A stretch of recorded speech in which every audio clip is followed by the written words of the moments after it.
Hi everyone. Today I want to talk about transistors and how to use them in guitar pedals. If you're in this hobby, you already know how important it is to understand how these tiny devices work. I want to start with a much more abstract idea. Let's have a look at how a distortion pedal works as a block diagram. So every distortion pedal has two stages, an amplifier stage and a clipping stage. So the clipping stage basically clips off the peaks using two diodes, but you can't clip off a signal until it is a certain value, until it reaches a certain voltage, which is the forward voltage of the diode. And to do this, we need an amplifier stage, which amplifies this tiny signal coming from the guitar to something that is good enough to be clipped. And a better design usually includes a buffer circuit at the input and at the output. A buffer is just another amplifier with a voltage gain of 1, and it amplifies only the current and not the voltage. And the main idea is that it matches the impedances. So you don't have to worry about impedance matching if you have a buffer at both ends of the circuit. So anyways, in this video, you will learn how to build your own amplifier stage and buffer stage using a bipolar junction transistor. And also, by the end of this video, I'll be showing you a demonstration of um, a buffer and amplifier stage connected together and what it sounds like. So let's start with the symbol of a transistor. Transistors come in two varieties, either it's NPN or it's PNP. In this video, I want to talk about NPN transistors because once you know one of them, you can port all the ideas to the other. And the only important thing you need to know about the symbol is that for NPN transistors, the arrow is always pointing outside to outwards, and the terminal with the arrow is always the emitter. And with that, we are good to go. Okay, so talking about the arrow actually represents the direction of a diode. And if we want the transistor to work as an amplifier, we need to make sure that this diode is always forward biased, which basically means that the voltage across these 2 points should always be greater than 0.7 volts. A very intuitive explanation for how the transistor works is that by applying a small base current, we get a much larger collector current. And if you want to make an amplifier stage for a guitar pedal, all we have to do is connect the guitar to the bass, and um, a larger collector current will flow at the collector terminal. And if we attach a resistor there, we can convert this gain in current to a gain in voltage, and we'll have an amplified signal which we can send to the amplifier. While this idea is partially correct, there is one flaw with this, which is the guitar signal is an AC signal, which means that the peak values are about the zero voltage, and it has a maximum amplitude of 200 millivolts, which is a problem because if we want it to work as an amplifier, we have to make sure that the voltage across these two terminals is always greater than 700 millivolts or zero point 0.7 volts. So how do we do this? What we have to do is we have to add a DC bias, which means we have a signal like this at the moment, um, a signal which has an amplitude of 0.2 volts. If we give it a DC bias of 4 volts shifted up, the signal will oscillate about 4.2 and 3.8 volts. And this is a very good thing because at all points of time, the base emitter junction will always have a voltage which is greater than 0.7 volts. And to do this, to add this DC bias, all we have to do is connect two resistors here to form a voltage divider at the base. And if you're not familiar with the idea of a voltage divider, it's just a simple idea that by connecting two resistors in series, the the middle point has a voltage which is equal to um, the the supply voltage times R2 by R1 plus R2. And by using this formula, you can generate any voltage between 0 and the supply voltage. For example, if both the resistors are equal, say 1K and 1K, the voltage at the center will be exactly half of the supply voltage. You can try out some numbers and find out that it's true.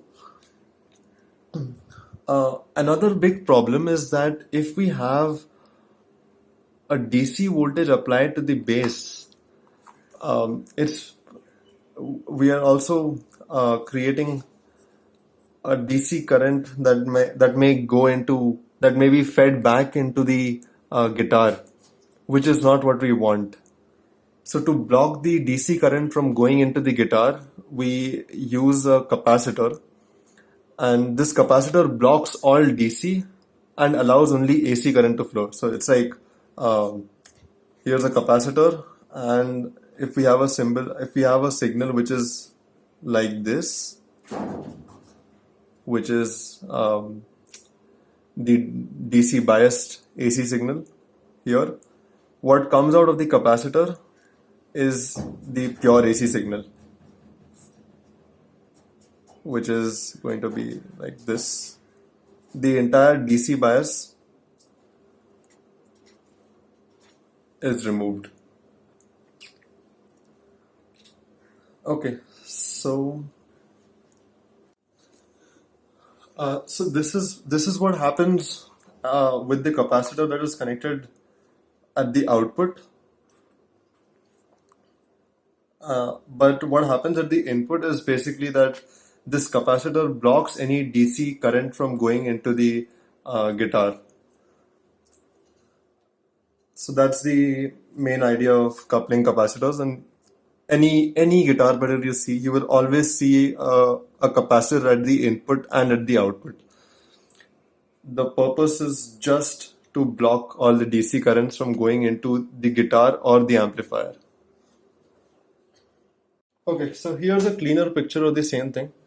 And um, here we have the two biasing resistors, a resistor RC to convert the change in collector current to change in voltage, and we have two coupling capacitors.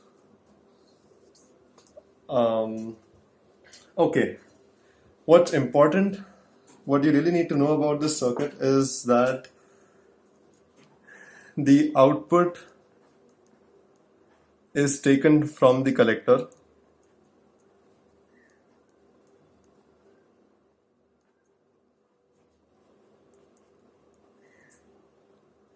and also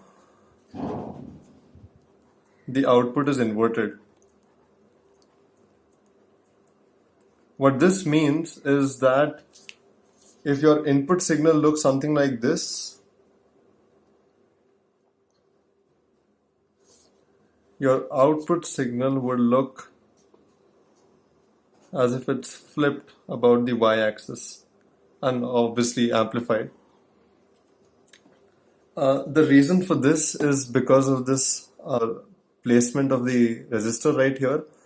because the current that flows here is, let's say we have IC flowing here and we have IB flowing in here. The output here, let's say Vout is given by VCC minus ICRC. So from this we can see that when the input voltage increases, that is when IB increases, IC also increases. And if IC increases, this entire term decreases, which means it decreases and flips the output. So that's why we have an inverted output. And this is actually very important. It's important because there are a lot of circuits and configurations which use feedback. So you need to know that if you connect any wire that goes from here to here, you will be cancelling out the input and you won't be adding to it. So that's an important thing about it. Apart from that, R1 and R2 are usually in about 1K to 100K, are in the range of 1K to 100K.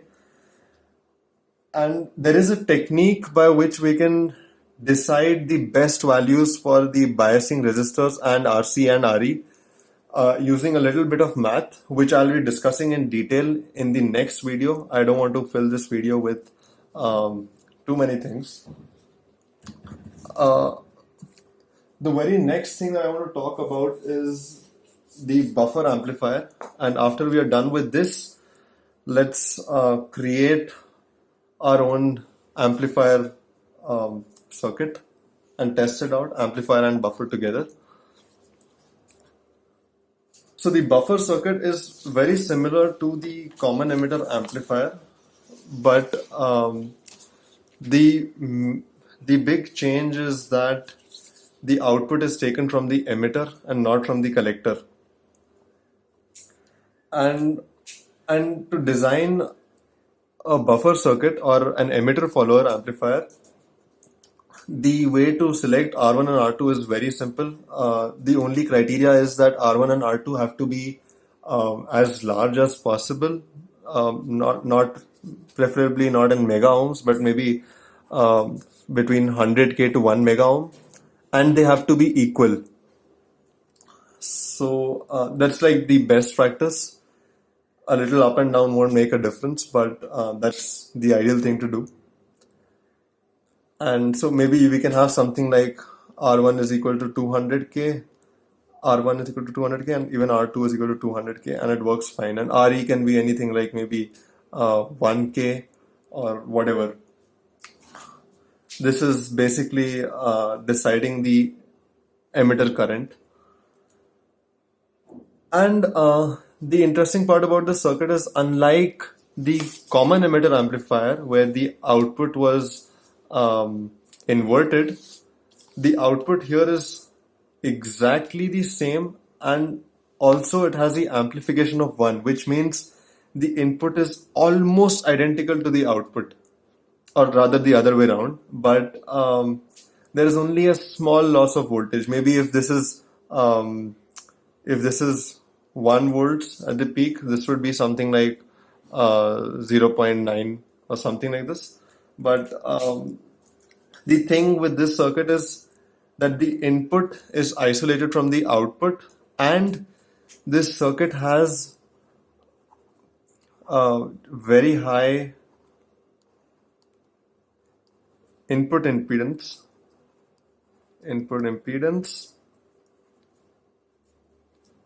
and low output impedance. Of course, if you choose the values of R1 and R2 to be something like 200 and 200 instead of 200 kilo ohms and 200 kilo ohms, you would have a lower input impedance, and that would kill the purpose of adding a buffer circuit. So buffer circuit has to have a very high input impedance and a low output impedance for impedance matching. Cool. Now finally, let's combine these two circuits, the common emitter amplifier and a buffer before it, connect them side by side like this, and create a volume boost pedal, or maybe just a volume pedal that'll look like this. So here you can see all the practical values of components we've been discussing. We have an input buffer and a voltage amplifier. The input buffer has values of the biasing resistors to be very high, 150 kilo ohms and 150 kilo ohms, to make sure the input impedance is high enough. And we have two coupling capacitors here. And for the voltage amplifier, we have two biasing resistors for which the precise values can be calculated with a bit of math, and I will be covering this in the next video, how to do so, what's the best way to do so. And okay, this is in decorating the circuit, I've made a simple logical mistake. There should be no capacitor here. That would kill the purpose. We would again get an AC signal with no bias. So let me remove this.